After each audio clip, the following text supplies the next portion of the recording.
कस्तुरी, काय भांडतात तुमच्या इथे लोक? भारीच. यात काय भारी आहे? मी असं भांडण कधीच बघितलं नाहीये कस्तुरी. मला खूप मजा आली. मजा आली तुला? तुला सोपं वाटतं का रे हे सगळं? सौरभ, एक वेळ ना 4 भिंतींमध्ये झालेलं भांडण विसरतात लोक, पण असा 4 चौघात झालेला अपमान सहजासहजी नाही विसरत. कस्तुरी, टेन्शन नको घेऊस. हे बघ, आपण पूजा कशासाठी करतोय? याचसाठी. होईल सगळं व्यवस्थित. वय ऐकलं नाहीस का? आता कुणीही येणार नाहीये पूजेला. येतील. आपल्याकडे वेळ आहे. मी बघ काय करतो. काय करणार आहेस तू? अजून ठरवलं नाहीये, पण आपल्या घरी पूजेच्या आरतीला अख्खी चाळ असेल हे नक्की.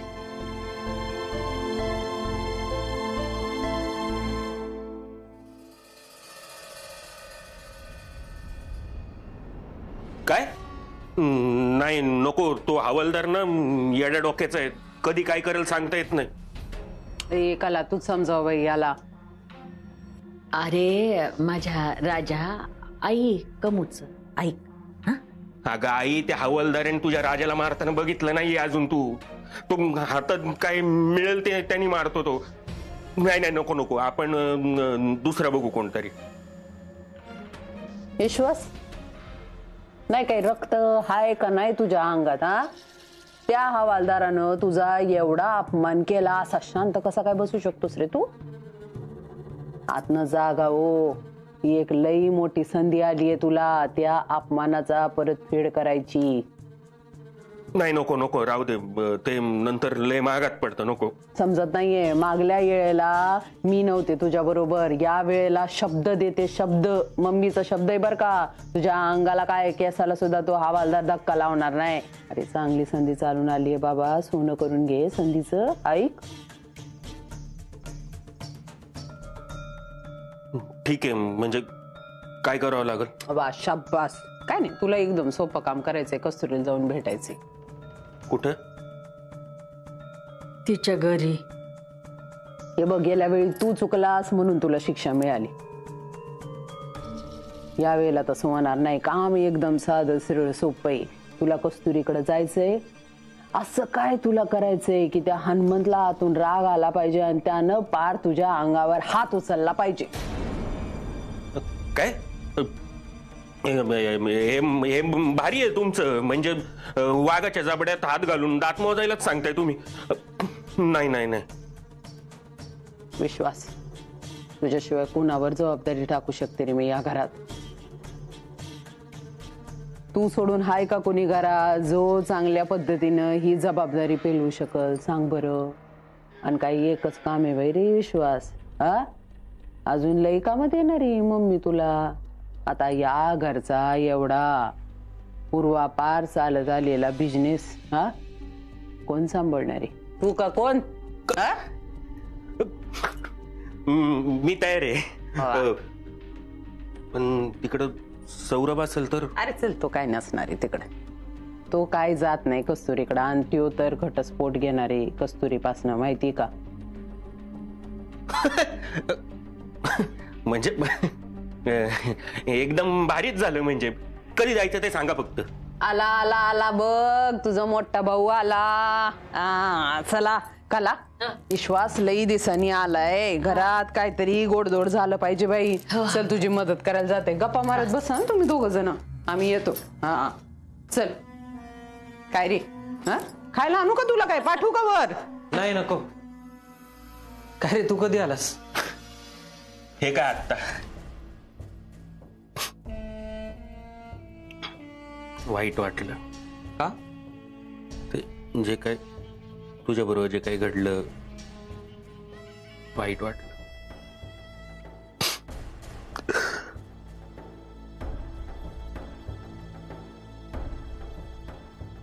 पण काळजी करायची नाही.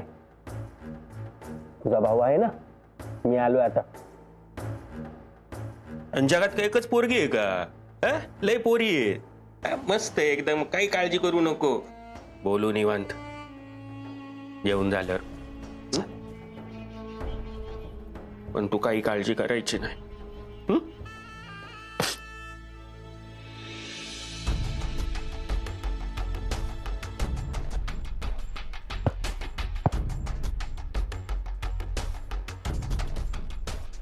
येतो.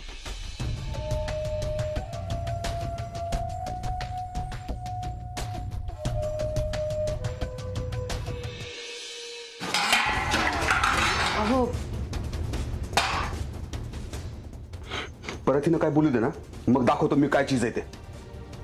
तिच्या ठिकाणी एखादा पुरुष असताना मग त्याला सुतासारखा सरळ केला असता, पण हे समजतं कोण स्वतःला? अहो पण तुम्ही समजून घ्यायचं ना. कितीदा? एकदा झालं, दोनदा झालं, तिसऱ्यांदा बोलते बाई. खरं तर पहिल्यांदा तिला समजून सांगायला पाहिजे होतं. ही वेळ आली असती मग. पण आता कशावरून सुरू झालं अचानक? आपल्या घरातलं सगळं तिला कसं कळतं काय माहित. सौरभ बॅग घेऊन आला होता ना, हे पण तिला माहित होतं.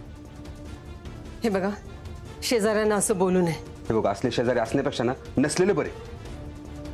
मी आजारी पडले होते तेव्हा हीच लोक धावून आली होती. मग काय डोक्यावर बसू का त्यांना? हे बघ, जसा माझा मुलगा आहे ना तसाच माझा जावई आहे, माझ्या मुलासारखा आहे. आणि त्याला जर कोण काय बोललं ना तर मी सहन करणार नाही. आजकालची पोरं एक दिवस बायकोच्या घरी जाऊन राहायला तयार होत नाही. पण सौरभ त्याचं घर सोडून आपल्या लेकीसाठी इकडे येऊन राहिलाय आणि हे त्यांना बघवत नाही, म्हणून ते त्रास देत आहेत. हे बघा, तुम्ही शांत राहा, उगाच चिडचिड करू नका. मग काय करू? माझ्या लेकीला ते सुनेसारखं वागवत नाही, पण असं थोडंच आहे की माझ्या जावायला मी मुलासारखं वागू नको? मग त्यांच्यात आणि माझ्यात काय फरक राहिला सांग? काही झालं ना तरी या दोघांच्या पाठीमागे मी खंबीरपणे उभा आहे. अहो तुम्ही शांत व्हा, नाही तर तुम्हालाच त्रास होईल.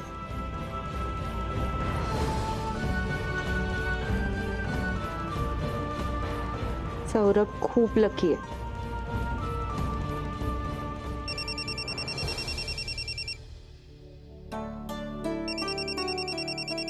माझ्यापेक्षा जास्त तू लकी आहेस.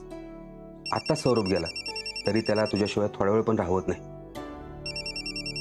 नाहीतर आमचं नशीब बघा, येताना फक्त भाजी घेऊन या एवढं सांगायला फोन येतो. अच्छा, आता उद्यापासून ना मिनिटा मिनिटाला फोन करते, मग कळेल ना. मग फोन उचल नाही तर कट होईल. हा, आलेच.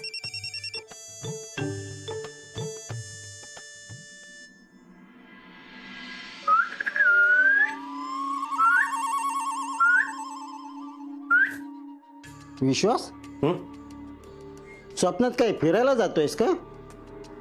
हो, काही काय? झोपायच्या वेळी एवढी तयारी करून कुठे निघालास? हे बघ, गावात लपडी केली आहेस तेवढी पोरी आहेत, आता मुंबईत काही लपडी नको आहेत. काही काय बडबडतंय? कुठे नाही जाते मी, इथंच आहे. मग एवढी तयारी? मग सौरभचं दुःख साजरं नको का करायला? सौरभचं कसलं दुःख? सगळं तर चांगलं चाललंय. हेच कळत नाही तुम्हाला, हेच कळत नाही तुम्हाला. अहो ते दोघ आता एकमेकांशी बोलत नाही, त्या दोघांचा आता काही एक संबंध नाही. हा काय? हा हा हा हा हा माहिती आहे मला. काय हा, काय हा, हा हा बाबा, मला काहीच कळत नाही हो. आता मी जाणार सौरभकडं आणि कस्तुरी विषयी वाईट साईट त्याच्या मनात भरवणार. आईचं रूप घेतलं असतंस ना तर बरं झालं असतं, पण तिचे गुण घेतलेस. तिला अडवू शकलो नाही, तुला काय अडवणार? कपाट. तुमच्या बुद्धीची आहे ना मला दया येते, दया. तुम्हाला आहे ना प्लॅनिंग वगैरे काही कळतच नाही हो. आता मी जाणार कोणाकडं? सौरभकडं. त्याला सांगणार कोणाविषयी? कस्तुरी विषयी. मग तो कस्तुरीवर चिडणार. हे जाऊन मी कस्तुरीला सांगणार आणि माझ्याबद्दल तिच्या मनात जागा बनवणार. कस्तुरी, कसा वाटला प्लॅन? आलंच.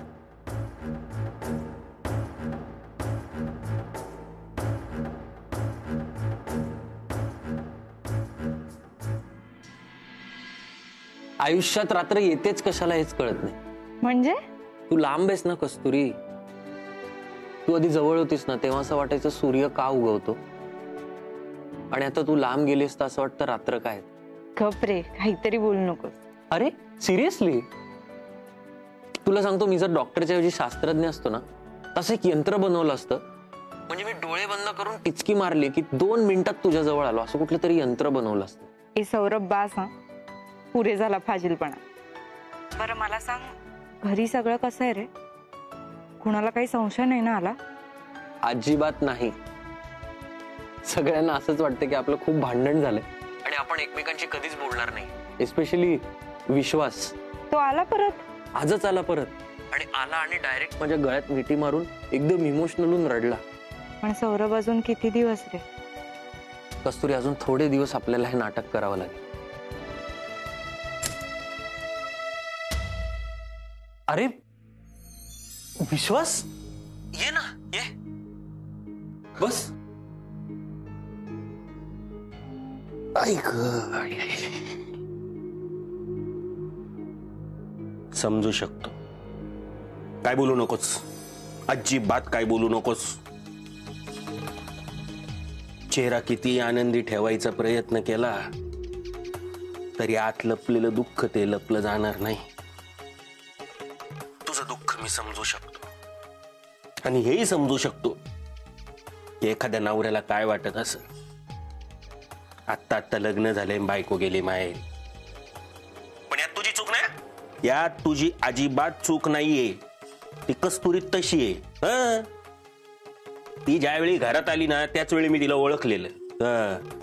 आणि एक सांगू का सौरभ, तू आगी बिचारा कुठलाही माणूस असताना त्यांनी असंच विचार केला असता. मला माहितीये या दुखलेल्या तुझ्या मनात खूप काही साठलेलं आहे. कोणाशी तरी तुला बोलावंसं वाटत असेल.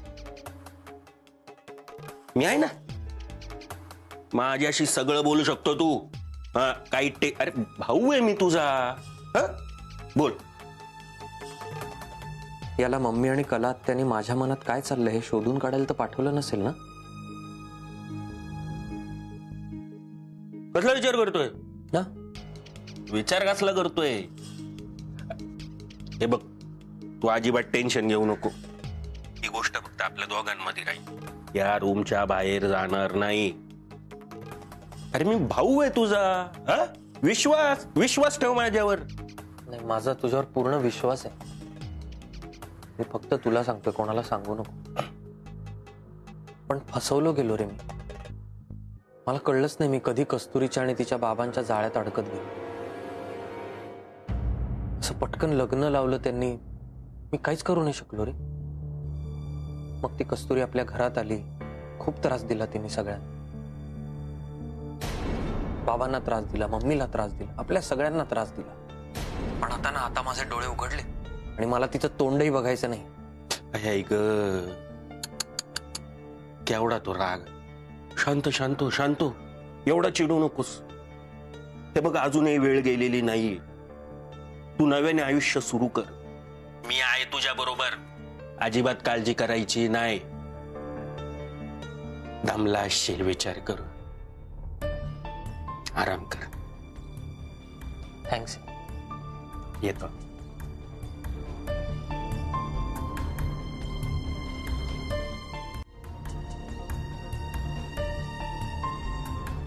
कस्तुरी, ऐकलंस ना? सगळं ऐकलं. आणि आता मला कळलं की तू माझ्याबद्दल नक्की काय विचार करतोस. अगं नाही कस्तुरी, तू समजतेस तसं नाहीये. हॅलो हॅलो कस्तुरी,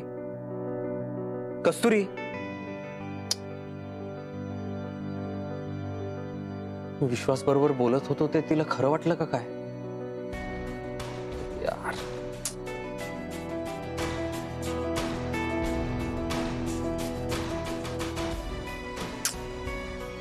कस्तुरी, अगं नाटक करत होतो मी, तर कसं सांगू हिला?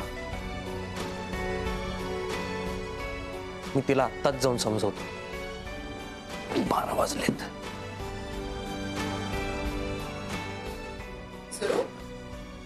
काय रे, कुठे निघाला आता? अगं ती इमर्जन्सी आली हॉस्पिटलला. असं बाई, थांब, मी येते तुझ्या सोबत. हा, अगं तू कशाला येतेस? मी जाऊन येतो, पटकन जाऊन येतो. मला वेळ लागेल. त्यात काय झालं? हा, मी येते तुझ्यासोबत, तुझी काय ती इमर्जन्सी ते काय ते तू बघ. हा, आणि त्याच्यानंतर ना आपण दोघं मिळून मस्तपैकी समुद्रावर जाऊया.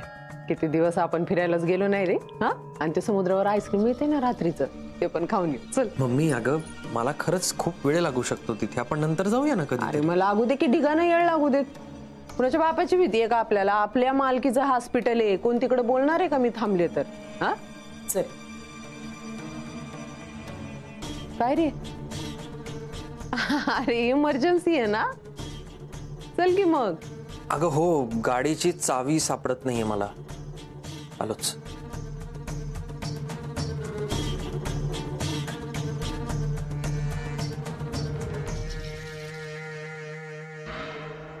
हॅलो, हा बोला ना.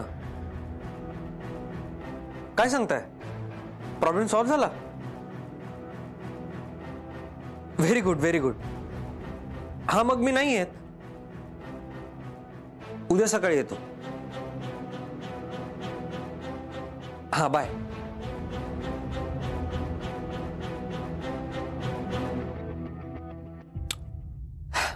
झाला प्रॉब्लेम सॉल्व्ह. नाही जायचं मला. झालं बाई, गेला प्रॉब्लेम. बर, चल मी तुझ्या डोक्याची मालिश करून देते मस्तपैकी. अगं नको नको, झोपतो मी आता, खूप थकलोय. बर, झोपतोस वे? ठीक आहे, जाऊ मग परत कधीतरी जाऊ आपण समुद्रावर, काय हरकत नाही. मला तर आता झोपच येत नाही. आता मी मारते खाली गार्डन मध्ये येर जा रे.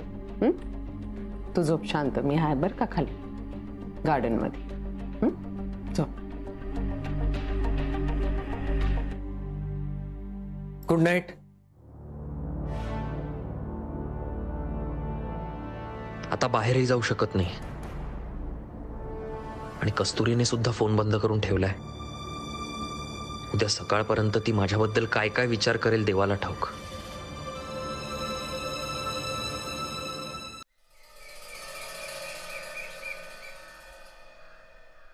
माऊ चहा दे ना. तुला माहिती आहे ना मला सकाळ सकाळ चहा लागतो. माऊ. अरे आणते रे. आणि भाऊजी मला सांगणार होते घराबद्दल, तुला काय बोलले का ते? मला काही बोललेला नाही, आणि एवढंच असेल ना तर त्याचं येईल आणि करेल काय ते. ठीक आहे ना, मग त्याच्यात रागवायचं काय? कोण रागवतंय? तू रागवते. मी नाही रागवत आहे. मग काय झालंय का?